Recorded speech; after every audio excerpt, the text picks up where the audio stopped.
entre parenthèses, je vous dis que je n'étais pas, pendant des années que je combattais, je ne combattais pas la personne de Mobutu, je combattais son système répressif qui privait le peuple de liberté fondamentale.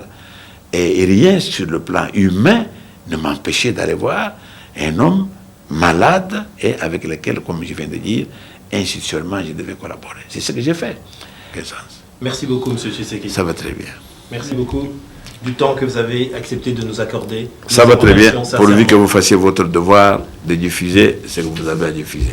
Bandeko balandi ya les amis de Wechi Mbote tokutani lisusu na cadre ya émission na biso les dialogues o ezali moko ya émission ya les amis de Wechi na pesi bino Mbote sengopo niveau ya ba réponse oyo nga nazwi ba téléspectateurs bazo yamba peta bo yambi émission na ndenge moko ya kitoko ba archive o bozozo na les amis de Wechi c'est nulle part ailleurs. Vraiment les lots jardin d'Éden au complet.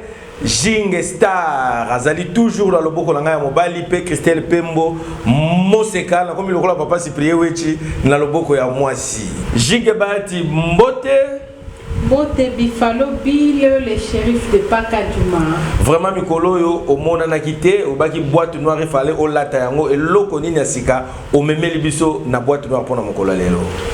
Bifalo Bill le shérif de Pakadjuma. Na kota qui vraiment na kata boîte noire car ndenge moko Cyprien Wechi la sabiso pour car na kata boîte noire na memeli no ba surprise moko bo sepela makasi nini na memeli no maman Liliane Jean-Pierre Bemba eza pasi ndenge na oti koloba moi c'est soka za na zemi alinga bota une fois ka boti to bosani douleur on a ba ko kanga Jean-Pierre Bemba na ndako tozaki surpris tozaki tozo se préparer to bima papa Jano a invité ki biso to ke na restaurant na bana voilà que na 20h30 ka ba sonner on a ni police. Voilà, Jingue Star, tous la kaka surprise oyo ko bombeli biso bombeli ba téléspectateurs na biso et Christelle Pembo na deuxième partie yo bombeli biso nini. Bifalo Bill, en tout cas dans les Congo Mobimba Tchapenza Matoi, la deuxième partie émission à Bisso Alelo. La deuxième partie émission à Bisso Alelo, on a bombeli ba téléspectateurs na Bisso Eza le Kuta et conseil de sécurité. Donc il a pour Salelo.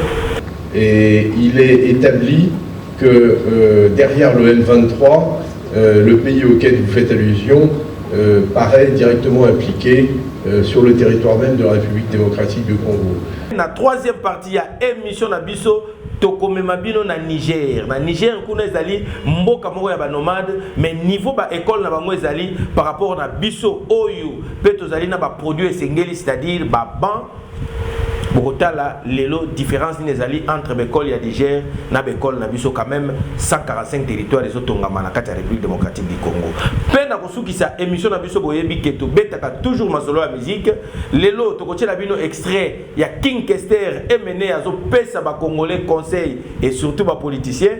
Pena suka masolo o boyebi ke sila gate bilele tokoche la bino Papa Wembazo beta penda masolo ya bilele musique quelle ignorance pour la na émission oyo ya ba politicien nazo lo baba on peut faut ba kota na descendance Abraham la Moïse donc ba mona que tout ce qui se fait sous le soleil les a vanité de vanité uzolo barabo de filaki mais ça fait Papa Wemba omoni mazato molelo oyo muto alobela rango pena mingi za King Kester mene yam tabi ke no mta memango pote na biso ba congolais quoi menanga na zako yeba ke masatomo oyo azako loba ezalaki mandefu ndenga tiaki oyo apakola oyo atiaki wa teinture ya pembe nga azako kanisa ngonde ndinge wana Bandeko balandi les dialogues na biso e bandi Jingue Bati na première partie o memeli biso nini Bifalo Bill le shérif de Pakadjuma na meme bino surprise moko bo sepela na makasi ba téléspectateurs na biso nyonso boko sepela na meme libino makambo etali arrestation ya Jean-Pierre Bemba boko yoka ndenge mama Liliane Bemba ndenge expliquaki biso o elekaki entre arrestation ya maman arrestation ya Jean-Pierre Bemba azaki surpris amoni la police ekoti aebite baye kokanga mobile to baye kokanga ye oui bien eza pasi ndenge na oti koloba moi c'est soki aza na zemi alinga bota une fois kaboti tobosani douleur on a ba ko kanga Jean Pierre Bemba na ndako tozaki surpris tozaki se préparer to bima papa Jano a invité ki biso to ke na restaurant na bana voilà que na 20h30 ka ba sonner on nani police police mais likamunini donc ba koti ba sopani na lopango comme na habité ce que Jean Pierre Bemba aboma bato na poto bien ce qui nini donc ba sopani na kati ya lopango mo était ba koti na ndako mobimba.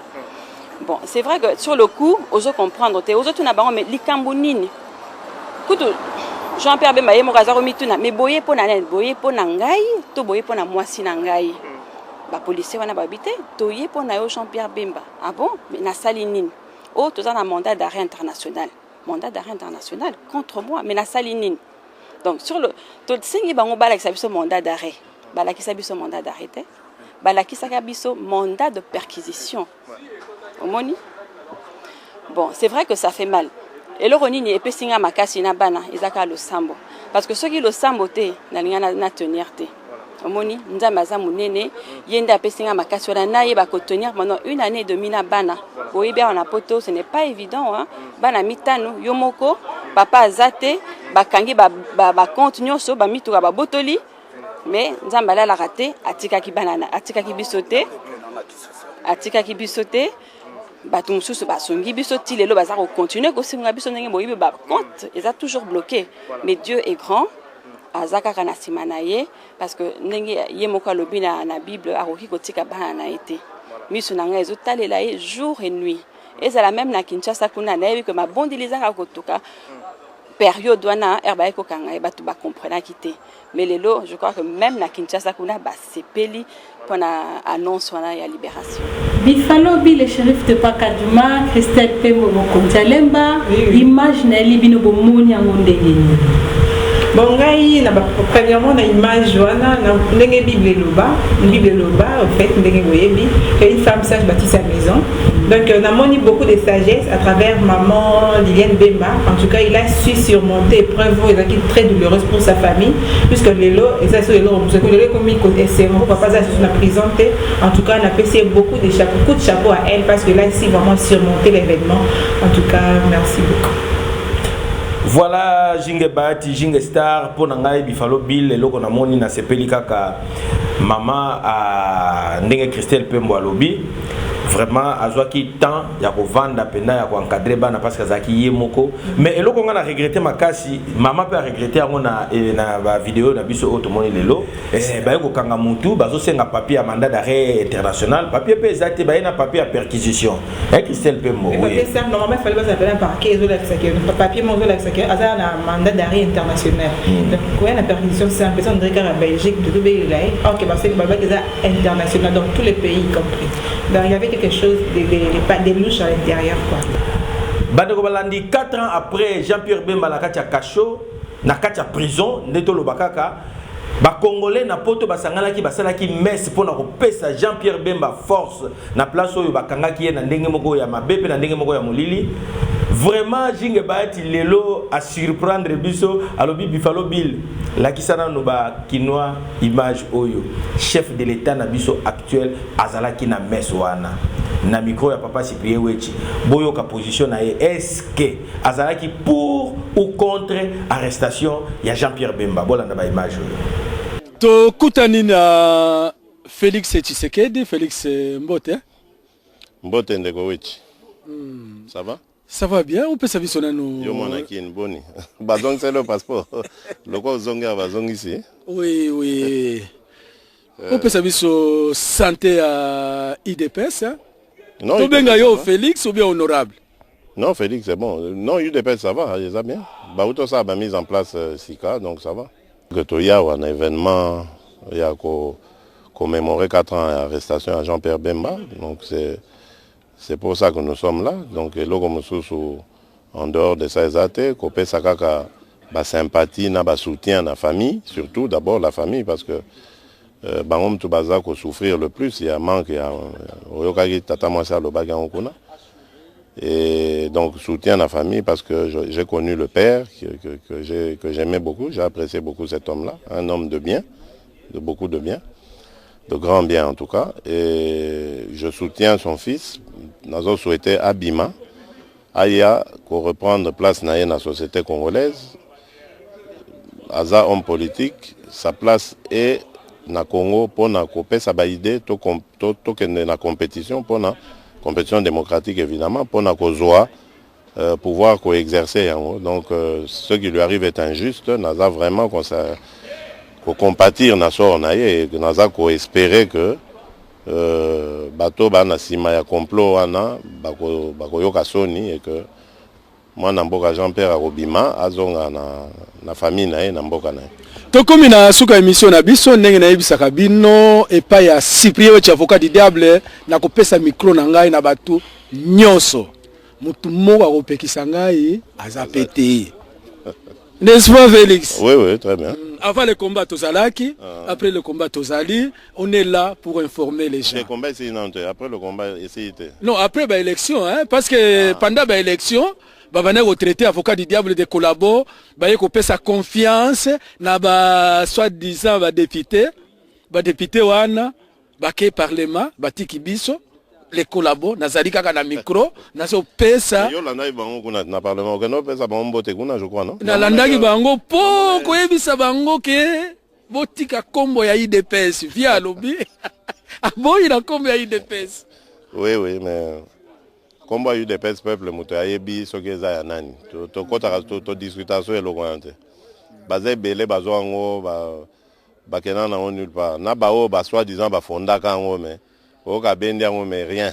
Ngenge ezo landaka te. Donc kombo ya UDPS peuple na biso moto yebi ko pesa ngo nani. Na linga kina bosana. Félicitations, hein, va confirmer on a posté nayo, hein, na monaki. Oui, merci. La lutte continue, hein. Donc ce qui va confirmer c'est que Moussa les connaît bien effectivement.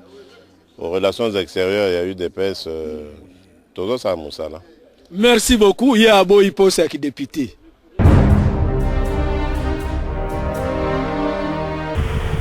Christelle Pembo na deuxième partie ya émission na biso eloko nini po yo po lobaki makambo ya kafu leloko yo kisa bango soni banani Buffalo Bill, oui, qui est combattant Conseil de sécurité à Nations Unies qui dernièrement. Vous avez qui invité na OIA, mais les amis de Web, vous avez toujours un événement OIA les caca.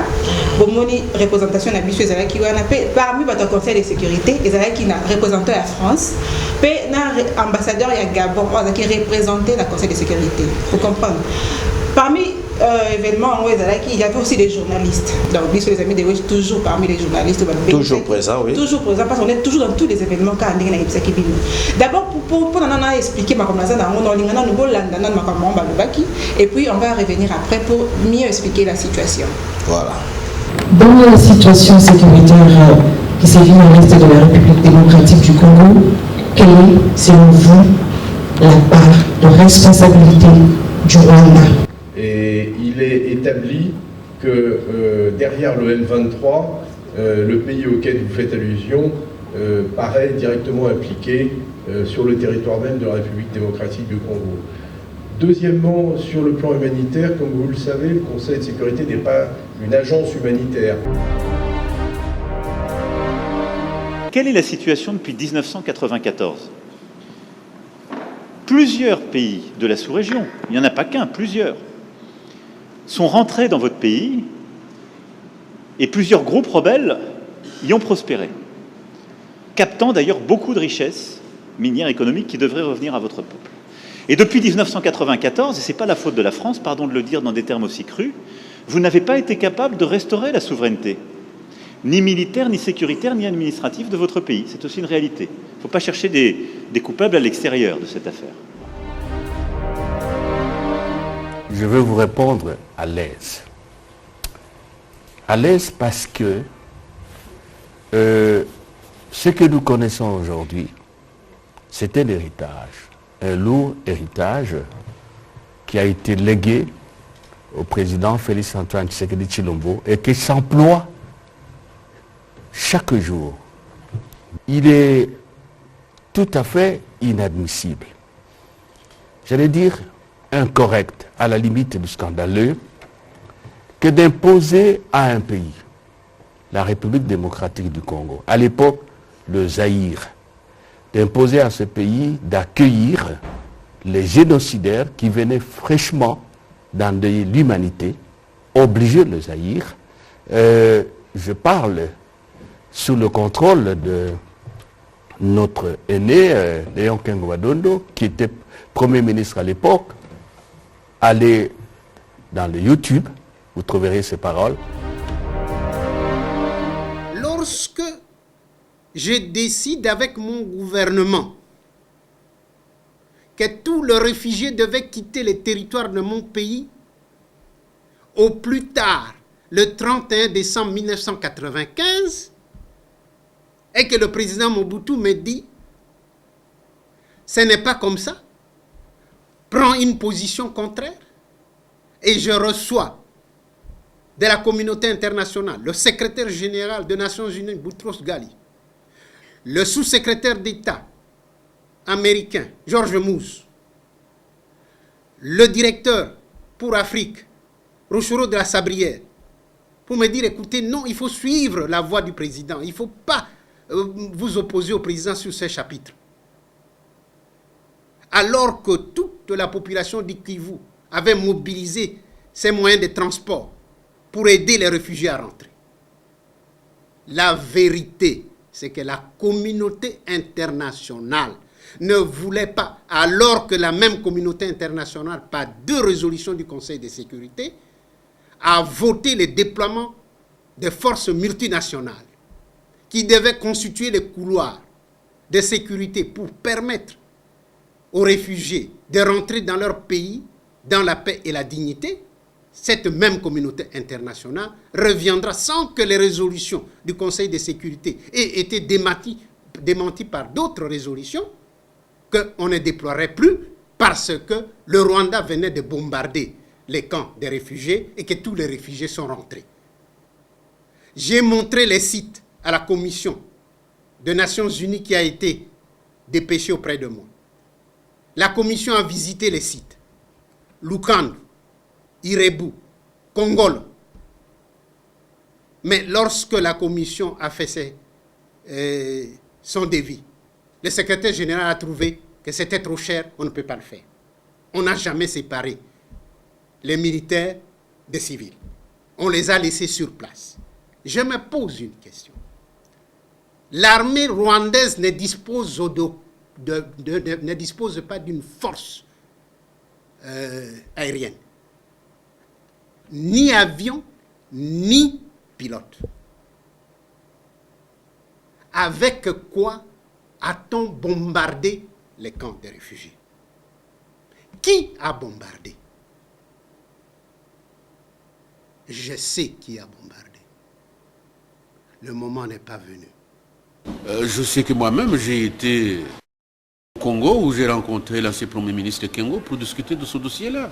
Il était entendu que la communauté internationale puisse intervenir et séparer, n'est-ce pas? Il était question que les Interahamwe doivent quitter les camps de réfugiés. Mais le Zaïre est tombé dans disons la République démocratique du Congo est tombé dans le piège, croyant que la communauté internationale allait l'assister, jusqu'à ce que la communauté internationale de complicité, je dirais, avec Kagame, il dit, ouais, nous avons été incapables, vous pouvez y aller, ceci vous permettra aussi de changer le pouvoir au Congo. C'est ce qui s'est passé. Papa Cyprien Wechi, Christelle Pembo, Memeli Bisso Masolo, Awa, image, il y a Conseil de sécurité des Nations Unies, à Memi, image, il y a ancien Premier ministre rwandais, au Bazo Beta Masolo, il y a Mboka Nabiso Congo. Maintenant, lecture d'Ayango Nyon surtout. Et l'autre Liboso, Nazali très content, même les lots Koufi. Du jardin d'Éden, Baïbi déjà, Koluka ba image na boîte noire. Donc, boulot et continuer. Yango Tolobaki, année Oyo, et ça, année ya RDC en couleur. Bango nyonso baye na ba image en couleur. Voilà. Avant d'arriver à Pape, n'est pas égal. Après départ, il y a Pape. Tu vas dire que l'année Oyo est une année spirituelle. Yango Oyo. Christelle, félicitations. Merci Papa Cyprien. Tu analyser ba image. Tu bandi tout d'abord il y a Macron. alobi France bango moko bakosala eloko moko te tolobaki yango la fois passée. Maintenant le Conseil de sécurité représenté au France omoni biso toyebi ba mindele alobi yango vraiment afinga biso mabe na ndenge na ngai na ndenge ya kibelge na raisonner na ndenge ya kibelge là il va poser une question pour la aide humanitaire à lobby. Le Conseil de sécurité n'est pas une agence humanitaire. Et ça m'a finga. Agence humanitaire, c'est-à-dire Caritas, UNICEF, place Oyo, ba pauvre. Daka ba offerle ba ofele ba bola ba choc. Ozana makokite. Ok, kosenga. Ils appellent quelque part conseil parce que boti kapé kosenga senga. Non, ils ont neti uyo yo kosenga ngai mbongo. To traduire yango na lingala neti yo kosenga ngai mbongo na répondre yo pour batu ba comprendre. Na senga mbala. Senga ngai. Papa si prié tu peux senga ta $50. Est-ce que ngai de banque na yo? Wana réponse. Na réponse ya personne. Deuxièmement, sur le plan humanitaire, comme vous le savez, le Conseil de sécurité n'est pas une agence humanitaire. Deuxièmement, sur le plan humanitaire, comme vous le savez, le Conseil de sécurité n'est pas une agence humanitaire. Christelle Pembo. Des réponses à personne. D'abord, on a peut-être analyse à papa si prié tu vois qu'on peut savoir mais voilà. Mais na traduire yango maintenant na lingala. Mais comment est-ce que neti ozana mongo te moi sina yo ayo kotumisa yo ogangela kaendenge nini?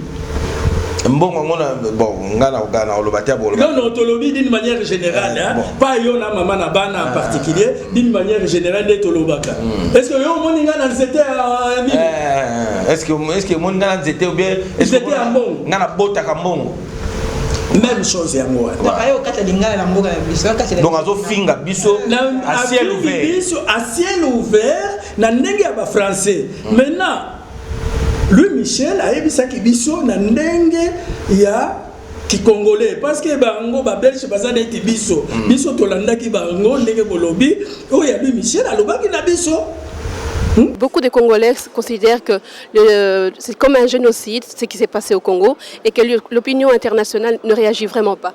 Écoutez, moi je commence à en avoir assez, je vais vous le dire, je commence vraiment à en avoir assez de ce comportement je vais dire, des autorités congolaises qui disent « et l'Europe ne fait pas ceci, et l'Europe ne fait pas cela ». L'Europe, hein, madame, elle a trouvé près de 450 millions d'euros pour financer un processus électoral et je pense qu'aujourd'hui le Congo ne serait pas un pays démocratique sans l'appui financier massif de l'Union européenne. Et donc l'Union européenne, par ma voix, et en tout cas moi, je ne suis plus prêt à faire acte de repentance. Alors qu'est-ce que vous attendez de l'Union européenne? Qu'on règle vos problèmes à votre place? Non, l'Union européenne ne va pas savoir régler les problèmes du Congo à la place des Congolais. Ça non, on peut aider, on est à la disposition, on dépense des masses d'argent pour créer un État, pour aider à constituer un État qui soit véritablement au service de la population, mais ne demandez pas à l'Union européenne de régler les problèmes à votre place. Malobana, ton ce que tu balissi yango, hein? Tu balissi yango na maloba papa Léon ke moi de nous. Et là on y est na lobana. Bino ba tu obligé biso. Et puis on a remarqué obligé biso. To yamba bato yo ba uté ko boma na Rwanda. Ba uté ko ça ba crime d'exaction na Rwanda. Vous nous obligez à les accueillir. Tu vas y donner la moitié de bito sunga bango. Kengo azaki premier ministre, il a refusé. Mobutu alobi Mobutu ba convaincre Mobutu. Ba convaincre derrière Mobutu. Baye ko convaincre premier ministre. Baye ko imposer premier ministre. Oui, c'était une imposition. Voilà. En plus on y a les zone ça vraiment dans la paix et dans la dignité. Ba bombarder quand on a pas besoin de raison que non. Par contre Batuya est-ce qu'on a Kivu basi ba se préparer qui déjà pour que baso ça va on a ba bon na. Donc ce que tu nyo comme temps mulayo yo ça pour conseil de sécurité et vendre ka décider. Entre temps autres la biso lisusu. Quel biso to yamba bango mais lelo na malobana biki malobana za malobana ya ochola makasi. Et puis pour attendre même Congo ya Rwanda, c'est tout un problème hein. Attendre Congo à Rwanda té. Pays wana que tu fais allusion. Donc il peut même pas citer les noms. Donc il donne beaucoup de la valeur à ces pays par rapport à nous qui souffrons. Biso batondima qui dicta na c'était un dictat. Ils nous ont dicté quelque chose et nous on a accepté en amical avec que non, bah toi batika toi yenga na raté, toi yamba bango le roi bandeko. Tous hommes ça bango bobo et toi tika bango c'est que bino boye ba ki balkanisation beaucoup bon doit préparer non. Bandeko balandi na troisième partie ya émission na biso tokobeta masolo lelo ya 145 territoires tokobeta pena masolo ya 145 territoires te mais tokolakisa bino tokomema bino na Niger. Na Niger kuna ezali mboka moko bato bazalaka mingi ba peuple nomade, c'est-à-dire balandaka kote oyo biloko kolia ezali. Lelo bazali awa neti biso tokoza na Congo, lelo bazana Bwende, mbise bimi lobi bazana Bukungu, mbise bimi lobi kuna bazana Engende, mbise bimi lobi kuna baza mais botala ba condition bacheli bana ya mboka wana ya Niger o baza ba nomade o bazali ba nomade bota la condition na bango na biso awa na Congo mboka etonda mpifo nzete tito zo tumbango na bakoni bolanda. La télévision congolaise doit montrer au peuple ce qu'il faut faire et ce qu'il ne faut pas faire, parce que sur Osaka au Bimarate l'homme se découvre quand tu voyages, hein, ce que vous voyagez te au ba monde en nini, parce que les loyo nga la kende en Afrique du Sud. Nga kansa Afrique du Sud des années ka ba Afrique tout ba Côte d'Ivoire, ba Cameroun, ba Gabon, ba Congo Kinshasa, Congo Brazza et wana eza poto. Wana eza poto. Kaka ndenge King Kester emene auti koloba ke kokende mobembo na mboka mususu epesaka mayele pe fungolaka mutu ya mutu. Elakisaka pe bokeseni ya mboka na biso na ya mboka ya bapaya. Banankini bino moko bozo mona kaka na bilili équipe na biso ya Telematonge ekendeki na Niger na Princesse Mathilde à Belgique bino moko bozo mona ndenge accueil eza chaleureux donc makambo eza minene kande to ebisaka bino bolandaka na bilili bino moko bozo tala biso eza équipe a pan te na lobelaka bino biso eza équipe a masolo te biso eza équipe te ke o te ya boye na boye bavova te ngana ebisaka bino biso tozelo kwa makasi eloko ya moto donc tokendeke partout quand na ebisaka bino biso to passe partout donc toza penza ba timbre ndenge balobaka ke ba fourmi tokotaka partout na minute nde bolandaka katalaka princesse donc on a n'importe quel mutu te eza na ndenge bozobérité te eza penza nde ba vérité ba réalité pourtant on a peselaka tant on a lobelelaka ezaka toujours makambo motuya bino mo boyebi kaka tokendeki na tina akei wana bolanda ba suivi eza bele na kati ya likambo yo bino boyebi kaka. But ya voyage à Princesse Mathilde bino moko bozolanda na mboka oyo ezalaki mpona kosensibiliser ba maman batinda bana na bakelasi mpona bino moko bozomona awa eza na village penzo boyokaka ba village ya solo bozolanda kasi ba classe wana eza na kati ya village wana na kati ndenge bozolanda eza na baban eza na ba tableau kasi ba mama balingi kotinda bana na bakelasi te na yango tina nini o ba mama balingi kotinda bana na bango na bakelasi te tolanda. En campagne, les parents s'opposent pour que la fille aille à l'école. Pourquoi? Parce qu'à un certain moment donné, quand la fille va à l'école, par exemple maintenant si la fille va en classe de 6e, elle est obligée de quitter le village pour un autre milieu. Peut-être ce que nous, les mères rurales, on a en tête. On pense que dès que la fille nous quitte, c'est fini. C'est pour aller mener une autre vie à part et non l'école.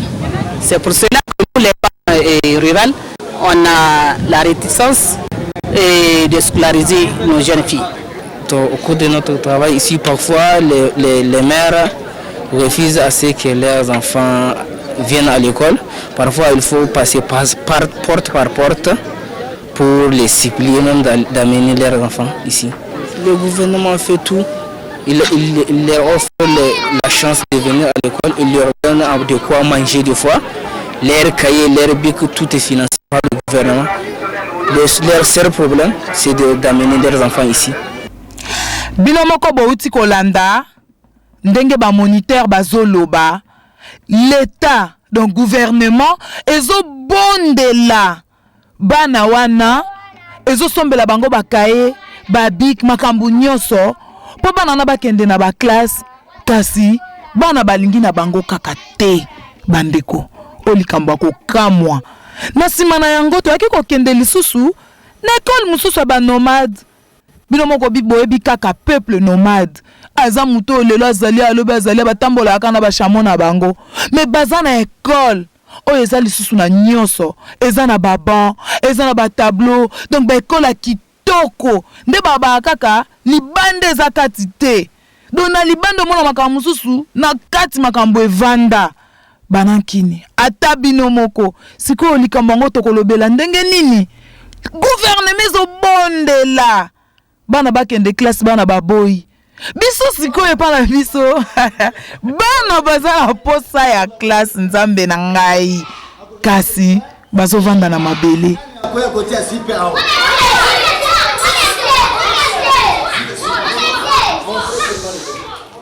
nsima na yango lisusu banankini totambolaki kaka po biso totambolaka ntango toyebisaka bino jete totambolaka tokendeki lisusu na mboka moko boye kaka na kati ya Niger Agadez do mboka yango eza lokola neti Lubumbashi na bango do mboka wana tokendeki na yango so nalobi naloba mingi po bato mosusu bakoma koloba mama mangasa pa loba trop te po nalobaka mingi po fierté leka so tosala eloko malamu avant ta musu bato bandima il faut biso moko nanu tondima po biso muto osali kambango na yango banakini na oloba mingi te na operdre na énergie ya mingi te bino moko bolanda bandeko papa Limia apesela bino po eloko makasi te apesela bino penza na kati ya désert bolanda papa Limia apesela bango na bamo yango penza.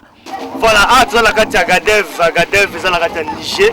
Niger a vraiment la carte il y a désert. Agadez ezali province moko za kozwa presque la moitié ya territoire à Niger. Nous avons la bino moko ba chameau. Toye a en école ba en princesse Mathilde.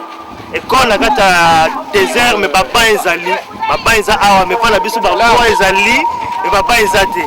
Toujours la carte d'information tellement tongé. Vous allez pour la bino pour comment la biso moko. Le président de Chazali Awa, il y a aussi un initiateur et un projet pour Yebi, un banc pour tous. Ça fait que Awa a la carte d'école. Tu as la carte, il y a des heures. Voilà. Baboua est athée, mais comme la bango, baza là-bas. Ils sont au Congo, tu as la menuisier, tu as la bois, pas la biso au vendre à ma bélé. Les alliés vraiment pas si c'est pourquoi moi de l'objet de lancer cette opération, un banc pour tous. De lancer en haut pour aider les biso batika kufana na mabele batanga na ba condition moko normal ba condition moko descendre ba nyusu batanga ndenge bino moko bozomona wa ekolo eza na kati ya désert bandeko botala kaka bino moko na kati ya désert babwa eza nango kutu te nzete kutu eza nango te eloko moko kutu eza te mais ekolo evanda penza ko bana kati ba makambu tu ya vrai vanda sikoyo peuple oyo bozomona wana bango bazala kaka soki ke ner na bango moko telemi kaka po bango baza bato esprit soki esprit tindi kaka ba changer na bango ba côté bakomata kaka na bana na mwa ba bidon na bango mai mwa ba boyebi kaka bake na bango école pe etikali mais bakipe wana te basali na bango kaka école evanda na yango sikoyo toza na kati ya Kinshasa la belle bino moko botala kaka situation ngoza ndenge nini bolanda kana bilili ndenge bolanda wana botala bana ndenge bazovanda na mabele bana bautaka propre na ndaku bazongaka salite bana bakomi kokomelana na mikongo ata bino moko bandeko atanga mama mokolo boye soki batienga na place banana na okima nanga na yango bomona mona mususu mayele eza na mutu abimi na classe na bango na nzala na ye abina kende kozwa ta mayele tango akoma kuna lisusu na nzela a changer na ye makanisa monike naza nanu en nzala esengeli na kenda ta na classe na vanda ta na ban mais tango abenda bilili na okoma kuna na classe na kovanda na mabele mwana suki na nzela mwana koti wenze mwana komi shege na sima toloba nini foti ya mwana to eza foti ya nani kovanda na mabele savona nu pasi mama luka ndunda papa sala boye eza kaka pasi na pasi bandeko skoto kosala ndenge nini petit pays lokola Niger makambo evandi na capitale kutu te mais na ba village na ba désert soki na ba ndenge nini mais sikoyo grand pays neti ya biso na ndenga mabete na ndenga esprit bien nga tozo sala ka comparaison ya ba école ango po tozo lela trop bana siko to sala ndenge nini po to sauver bana wana bana bakumo zalamba madofolo bazoke vanda na se kolona bana na ebisi bino pasi ndenge bozo landa nga boye avant ya kolala pona ebi bozo landa penze zo kota bino batata na ba mama na bana papa penza na mama ta na chambre mama vanda angumba makolo papa yo pe vanda na sima kamata kaye tia na mukongo ya mama pendant 30 minutes bongunza mabobanda kokoma ba papa na kanisa bokobenga bokokomela biso bokopesa nga raison eza mawa mingi pe pasi.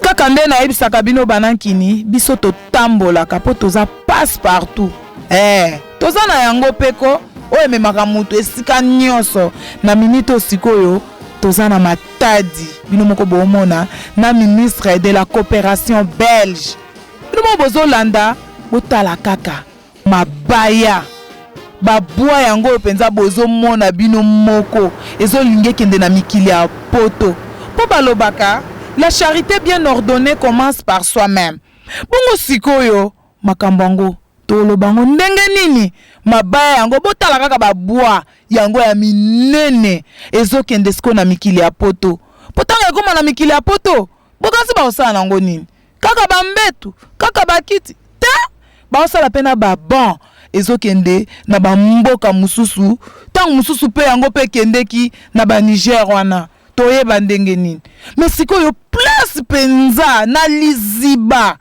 na liziba penza esika penza babwa evandi bana bazovanda na mabele bandeko bozomona ngate bozoyoka mungongo na kanisa bozoyoka mungongo ezolenga nazoka mawa na posa ya kolela baninga bana na biso vraiment tobenda tabililiko po likambo etali kaka mutu moko te likambo po na nga nazomona ezotala ondire biso ezosala nayebi nini naloba te banankini bino moko botala po biso tolingaka tolakisaka bino ya motuya po eza te ke toleka kaka na television boye tobandi koloba lokola bachaku tobandi koloba bilobela te na makambo ezanga tina mais atakala nzamba kosala bolandaka te ba distraire bino te na kofinga na kochola mtaleki bo afingi mtaleki bo alobi boye na boye te makambo afinga tolingi yango te ezobomela biso mboka makambo bilobaloba yango te biso tolingi bolakisa balakisaka bino makambo eza ya motuya comme ça na bandaku ta mususu pe ta mususu ata papa zaki na mwa likanisite mama lobi bomonaki tangu mususu mama zaki na likanisite mwana lobi papa mama bolandaki biloko biso tolingi yango wana botala kaka bino moko lobi bolobelela Niger na village bavandi na ban na désert nomade mwana ya nomade nzambe nanga avanda na ban kasi mwana ya kolomboka ya mutu avandi penza na esika ke te nga penza na vandaka exemple ke na kanda 17 ozomona ke donc mwana avandaka na mabele est-ce que ça la maka po yoza na adresse no penza kitoko evanda mais nomade adresse a te mtu mo ba soki nere ningani kaka nginga akumbi kaka mwana yaka baleka balingi bilongi benda mibongo biso moko banankini bolobelela biso bopesa biyano te. D'abord il faut kotika l'égocentrisme le moi égocentrisme il faut kotika yango.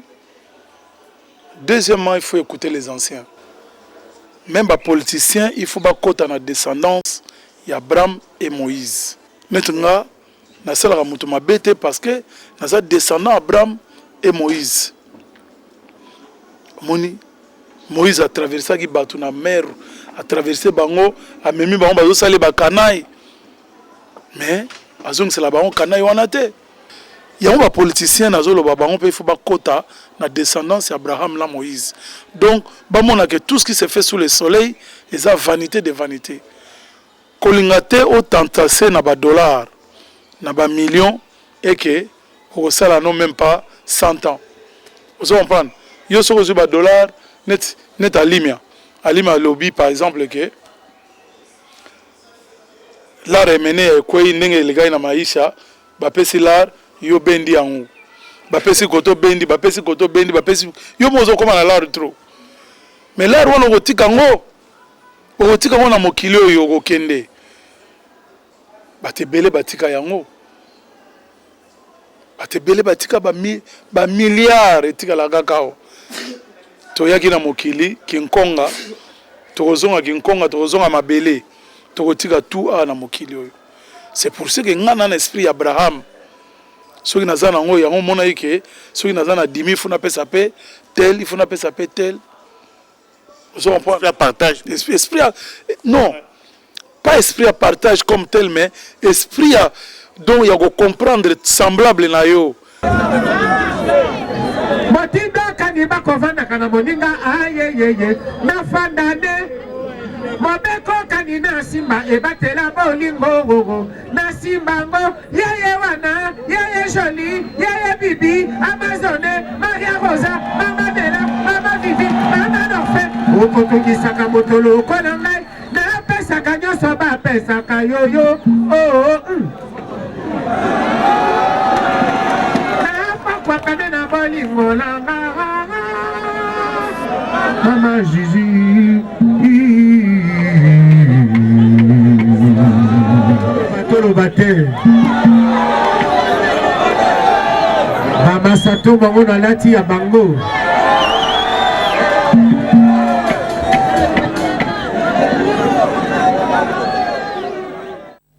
Uzolo bagabo de filaki mais ça fait pas moi omoni mazato molelo oyo muto alobela rango pena mingi za King Kester emene ya muto abike no muto memango pote na biso ba congolais quoi. Bon, comment expliquer que le babenga ba bengi yo comment ça? Mais je crois que c'est pas moi de poser cette question là. Nangana yebaki oui, effectivement mon jeune frère King Kester emene ya Kwamambo ye mutabana yoloba makawa masato menangana za koyebaki masato mo oya za koloba ezalaki mandefu ndenga tiaki oya pakola oya tiaki wa teinture ya pembe ngaza ko kanisa ngone ndinge wana naza ko kanisa ngote ke ya bilamba ou komano ngaza ko kanisa kaka ke le roi de masato mo na ndenga salaki look na ye oya mandefu quoi enfin pour ne pas le gêner, pour ne pas nakota na polémique ce qui a nengeni yo ha petit nanga vandaka na kata village molokai donc nako critiquer était mais nanga na yebaki ke le roi de Masatomo ezaki pona luku wana mandefu po ba petit na ye tout oyo ya drum team bango tout pe basala ki luku wana ya mandefu. Donc moi je pensais que c'était non mais papa Mbomoni nous lobi wana mais yo pensaki bongo mais yazo lobela ngo keza ye muto abandaki lamba wana et puis yo kanisi bongo ya bandaki yango yo Holanda et puis oki welisa po défiler quoi. OK na welisa ki pona défiler. Na welisa ki pona défiler. Na welisa ki Sokia tendela munanga ekoma netifra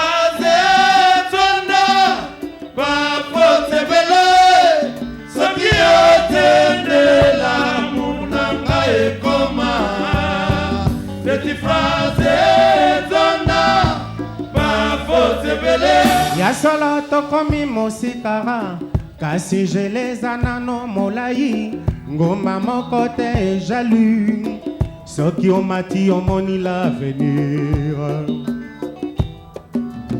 bolingo na biso evandakama na ngomboka moko te na bomengo mwana po ayeba bimimino akomeka koswa libela mamo jamais akoswa mosapi na ye rosa totika komiswa mitema bomengo bazela bazwa te o ezalaka jamais na rendez-vous.